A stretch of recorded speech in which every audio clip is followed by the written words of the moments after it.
Ce matin avait lieu la réunion constitutive de l'Office départemental des sports. Ce nouvel organe doit jouer un rôle fondamental pour le sport à Mayotte. L'Office départemental de sport, c'est une instance qui était attendue pour les Mahorais parce que la mission principale, c'est la gestion des équipements, la réhabilitation des équipements sportifs actuels et futurs. Et nous savons bien qu'avec le développement du sport, que ce soit de haut niveau ou du sport amateur, sport loisir, il faut quand même que le département puisse accompagner ses usagers avec des infrastructures de qualité. L'ODS sera également en charge d'organiser les compétitions départementales et régionales. L'organe est ainsi composé de membres des différents acteurs institutionnels du territoire. Nous avons une représentation des intercommunalités, nous avons une représentation du CROSS, donc le monde sportif.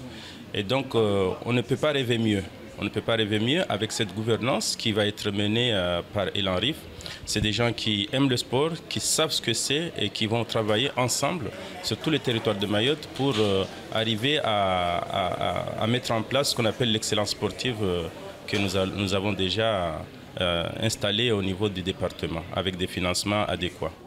L'Office aura aussi et surtout pour mission principale de veiller à ce que les projets d'infrastructures sportives voient le jour de manière à ce que Mayotte accueille les Jeux des îles en 2027. Les ambitions déjà, c'est de pouvoir, parce que là on a les réhabilitations des gymnases de Petite-Terre, des gymnases de Cavani, des stades de Chiconi, des stades de Pamandi. Donc c'est de pouvoir activer ces projets rapidement pour pouvoir donner de bonnes conditions pour nos athlètes afin de se préparer pour 2023, sans oublier 2027. C'est par rapport à nous espérons accueillir les Jeux des îles 2026 et pour cela il faut vraiment que nous puissions mettre rapidement les projets qui vont être mis en place, nous puissions aller très rapidement et pouvoir donner des infrastructures de qualité à nos athlètes pour pouvoir relever ce défi de 2027. L'Office départemental du sport a de nombreux défis à relever. Le compte à rebours est lancé.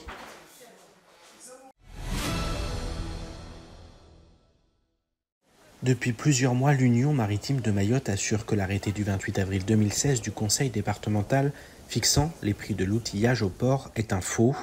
Le 8 avril 2022, le Conseil d'État a rendu une décision qui enjoint le Conseil départemental de communiquer le dit arrêté.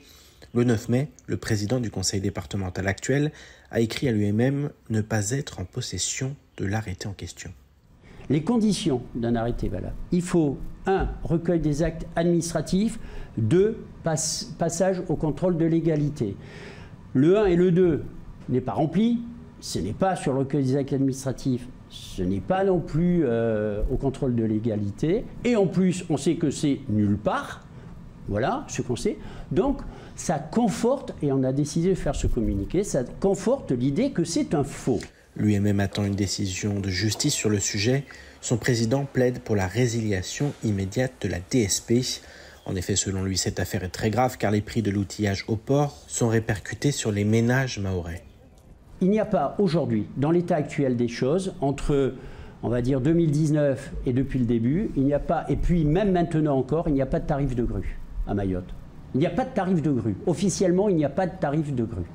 Alors c'est très grave. Et j'invite d'ailleurs, et je l'ai déjà suffisamment dit, j'invite le conseil départemental de se saisir de ce point. Il a été retiré, cassé, retiré par le conseil départemental, etc. etc. Donc, parce que là aussi, ça va être encore un litige. Imaginez. Moi, ce qui veut dire qu'aujourd'hui, les gens ne payent pas on paye le tarif que MCG a décidé. Ah, d'accord. Voilà, pour être franc, c'est ça. Il n'y a pas d'autres propos ni quoi que ce soit. Si la guerre froide se poursuit entre MCG et l'UMM, Norbert Martinez veut relever les évolutions positives au port de Longoni. La bonne nouvelle, c'est que quand même, il y a eu une reprise en 2021 des importations, dans la difficulté de la logistique, etc. Bon, est-ce que c'est un décalage de 2020 vers 2021 peut-être, certainement même. On ne retrouve pas... 24% en 2021 d'importation, pardon. Il faut être prudent parce qu'en 2022, on ne retrouve pas ces 24%, oui, ce que vous me bien loin. Hier, oui. C'était un petit peu décalé. Et la très bonne nouvelle, et je finirai là-dessus, c'est que je crois que l'Observatoire des prix, des revenus, etc., va fonctionner très rapidement À la tête, le président, donc Nicolas Péot, j'en parlais tout à l'heure. Chambre régionale des comptes. Chambre régionale des comptes. Et ça va nous permettre peut-être de connaître exactement l'impact de ces tarifs exorbitants. Ce n'est pas moi qui emploie le mot exorbitant, ça a été le conseil départemental qui l'a employé. Ces tarifs exorbitants sur justement la population. Les années passent, mais les conflits restent au port. Et quelque chose nous dit que de nouveaux épisodes de ce triste feuilleton sont à prévoir dans les prochains mois.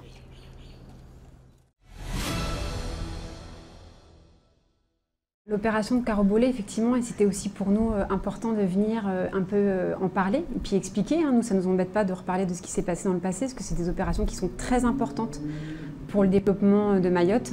Et donc ce week-end, effectivement, a eu lieu une première étape symbolique sur le périmètre qui était en fait hors projet de la reconstruction de Carobolé, qui est sur de l'aléa fort en fait. On parle beaucoup des aléas et des risques pour les habitants. Une partie du site était en aléa fort chute de bloc. Et donc, on avait proposé à nos administrés, à nos habitants, de pouvoir y contribuer en replantant et en faisant en fait un espace vert de jardin, de loisirs pour le futur quartier qui sera en fait juste à côté. Parce qu'on ne peut pas construire de manière sécurisée, c'est ça ? Tout à fait. On ne peut pas reconstruire en aléa fort.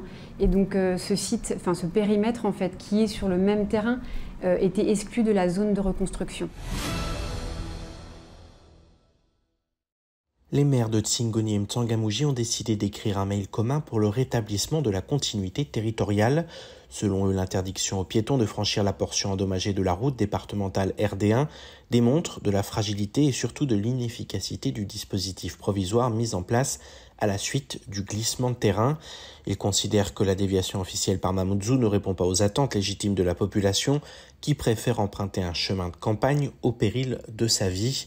Alors que les examens pour les élèves ont débuté, les maires demandent aux autorités compétentes de réaliser dans les plus brefs délais les travaux de terrassement de la falaise afin de gagner suffisamment d'espace permettant une déviation in situ. Le tout en continuant la surveillance et les études nécessaires à des ouvrages pérennes à cet endroit. Du 19 au 22 mai, des perturbations sur la circulation sont à prévoir à Mamoudzou.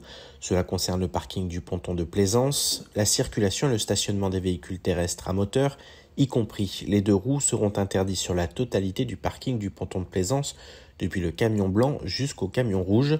Idem sur la place Zakiamadi et ses abords. La circulation sera également interdite sur les portions des rues secteur marché pendant le déroulement du concert.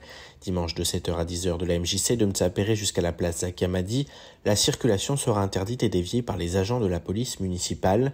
Ce même jour, le parking de la MJC de M'Tsapéré sera interdit au stationnement de 5h à midi. Les véhicules en infraction seront considérés en stationnement gênant et conduits en fourrière aux frais de leur propriétaire. La nuit des musées est un événement européen qui a pour objectif d'attirer le public vers les musées et les lieux patrimoniaux. Conçue dans un esprit festif et convivial, cette nuit européenne des musées est l'occasion de sensibiliser le plus large public à la richesse du patrimoine commun et de conquérir de nouveaux visiteurs, en particulier les jeunes. Pour cette nouvelle édition, le MoMA invite la population au sein du parc de la résidence des gouverneurs à Dzaoudzi, exceptionnellement ouvert au public ce samedi 21 mai. Cette année, le musée propose de faire dialoguer les visiteurs avec l'univers de Christian Volt, auteur illustrateur jeunesse et du patrimoine culturel et naturel de Mayotte. 6 classes du primaire de l'école de Vaïbé 1, Doujani 2 et Passamenti Village ont réalisé des illustrations composées d'objets de récupération et d'éléments naturels. Un jeu de loi autour du patrimoine naturel et culturel prendra également corps sur le parc de la résidence des gouverneurs. Rendez-vous sur le lieu à Dzaoudzi de 15h30 à 19h ce samedi.